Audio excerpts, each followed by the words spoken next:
Alors je m'approche parce que je parle assez doucement, parce qu'en fait, c'était pas le sujet que j'avais prévu de faire aujourd'hui dans le... Disons que j'avais installé mon matériel ici pour parler de complètement autre chose. Mais aujourd'hui, finalement, je vais faire une vidéo sur un serpent. Un serpent qui peut être assez balèze, hein, plus d'1,50 m, qui est magnifique. Et là, je parle assez doucement, parce qu'en fait, il est juste sur le muret, là. Alors depuis le téléphone, vous ne le voyez pas forcément, mais il est sur le muret. Il est en train de thermoréguler, il est en train de se réchauffer, de prendre de l'énergie. Et du coup, je parle doucement pour pas l'effrayer, parce que j'en vais en profiter aussi pour faire quelques images. Pour la vidéo notamment.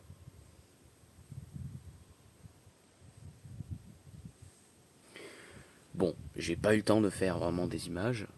Le serpent m'a sûrement grillé, puisque il s'est assez rapidement enfoncé dans le muret en pierre.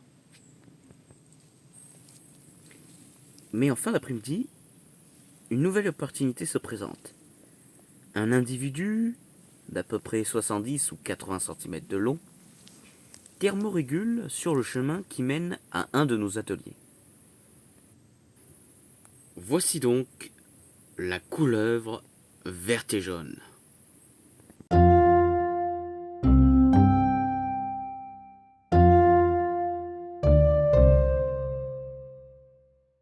Cette espèce-là, vous l'avez peut-être déjà aperçue sur la chaîne YouTube, car effectivement, elle est très présente sur le site de Biocuriosité.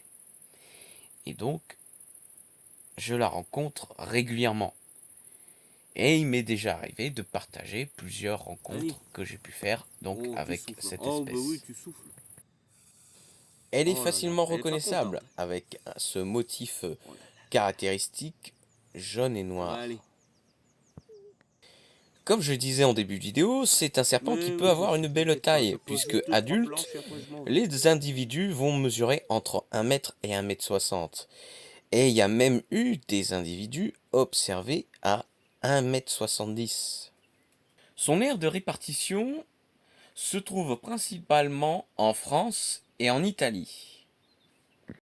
Au niveau de la France, comme vous le voyez, la couleur verte et jaune va être absente sur la partie tiers nord du pays, mais aussi sur les côtes méditerranéennes. Pourquoi? Eh bien tout simplement parce que dans cette zone, la couleuvre verte et jaune va être en concurrence avec une autre espèce de couleuvre très présente à cet endroit-là, la couleuvre de Montpellier, qui elle est plus grande puisqu'elle peut mesurer plus de 2 mètres, ce qui en fait d'ailleurs le plus grand serpent de France.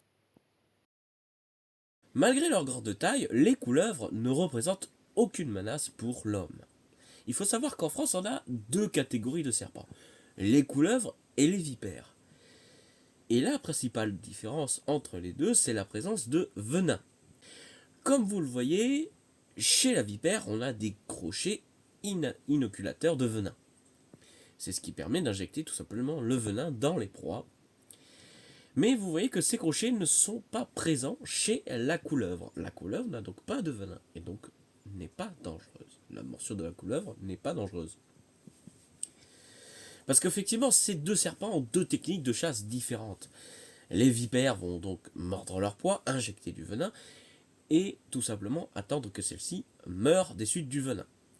Alors que les couleuvres, elles, eh bien, elles vont attraper leur proie, elles vont mordre et attraper leur proie, et elles vont même parfois l'entourer pour la tuer, tout simplement.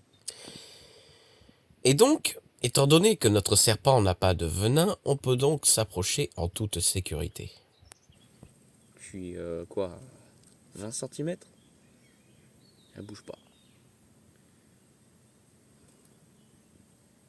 Le serpent que vous voyez actuellement sur la vidéo ne semble pas très réactif.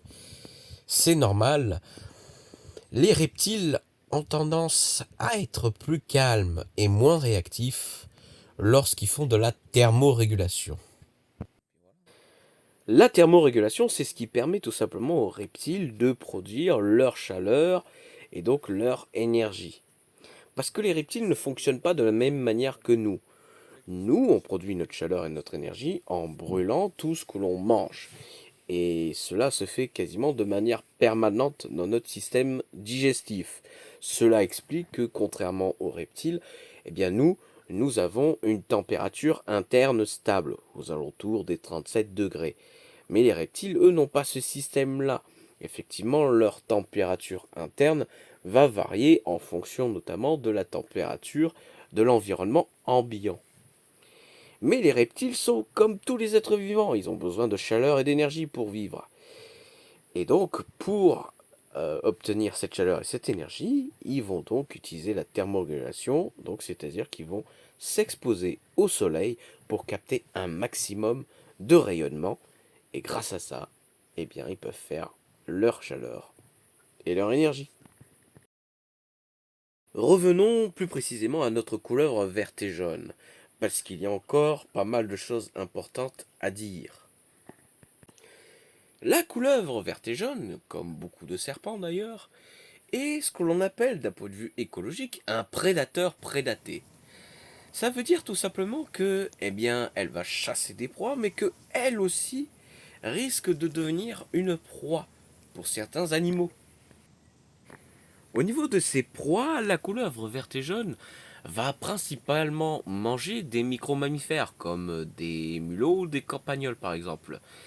Mais une autre catégorie de proies qu'elle apprécie tout particulièrement, c'est les lézards, et notamment le lézard vert occidental. Pour rappel, le lézard vert occidental est un lézard qui peut mesurer 40 cm de long, que comprise, ce qui en fait une belle proie pour la couleuvre verte et jaune. Et d'ailleurs, si vous voulez avoir plus d'informations sur ce lézard, il y a déjà une vidéo disponible sur la chaîne YouTube. Il vous suffira tout simplement d'aller dans la playlist Animaux du jardin et vous verrez d'ailleurs que c'est l'épisode précédent à celui-ci. Maintenant que nous avons vu les proies, intéressons-nous aux prédateurs. D'ailleurs, si un jour vous avez l'occasion d'observer un serpent tel qu'il soit d'ailleurs, vous remarquerez qu'ils ont souvent plus peur de ce qui vient du dessus. Eh bien tout simplement parce que dans la nature, les principaux prédateurs des serpents, ce sont souvent des oiseaux. Et notre couleuvre verte et jaune n'échappe pas à la règle. Et il faut savoir qu'en France, il y a un oiseau qui va être d'ailleurs spécialisé dans la chasse des serpents et des lézards, c'est le circaète Jean Blanc. Ce rapace figure donc parmi les principaux prédateurs. Mais la couleuvre verte et jaune peut être attaquée aussi occasionnellement par d'autres animaux, comme par exemple le renard roux, ou encore le chat domestique, qui lui va surtout s'attaquer aux juvéniles. Mais le pire des prédateurs, ça va être certainement, eh bien, l'homme. Car aujourd'hui encore, beaucoup d'êtres humains ont tendance à mettre des coups de pelle, souvent par manque de connaissances ou par peur. Cela me permet d'arriver à l'une des parties les plus importantes de cette vidéo, tout ce qui concerne la protection et la vulnérabilité de cet animal. Car effectivement, ce serpent, eh bien, c'est comme tous les autres reptiles de France. Les populations subissent une forte pression, voire même une forte diminution. Et cela est dû notamment à la disparition d'habitats, comme par exemple les murailles de pierre, ou tout simplement du fait que les serpents ont souvent mauvaise réputation. Et donc, malheureusement, il est encore fréquent que des gens tuent ce serpent. Mais il faut quand même rappeler une chose, c'est qu'en France, tous les reptiles originaires de France, endémiques de France, sont protégés par une loi reptile. Même la vipère.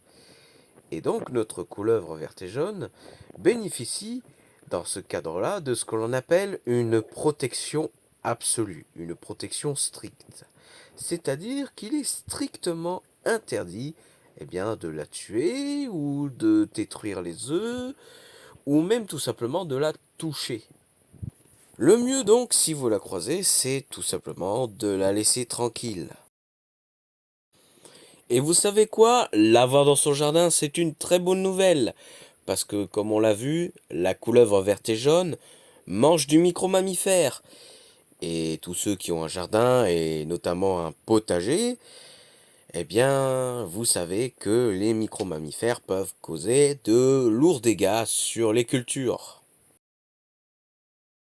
Nous arrivons donc sur la fin de cette vidéo. Une fois de plus, je vous ai présenté un animal que vous pouvez éventuellement croiser dans votre jardin.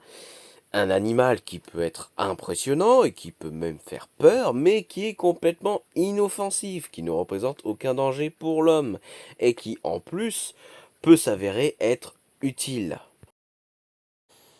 Si cette vidéo vous a plu, n'hésitez pas comme d'habitude à la liker, à la commenter et à la partager.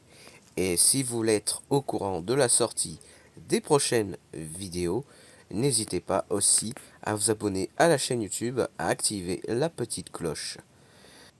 Je vous souhaite une bonne journée ou une bonne soirée et on se retrouve bientôt pour une nouvelle vidéo.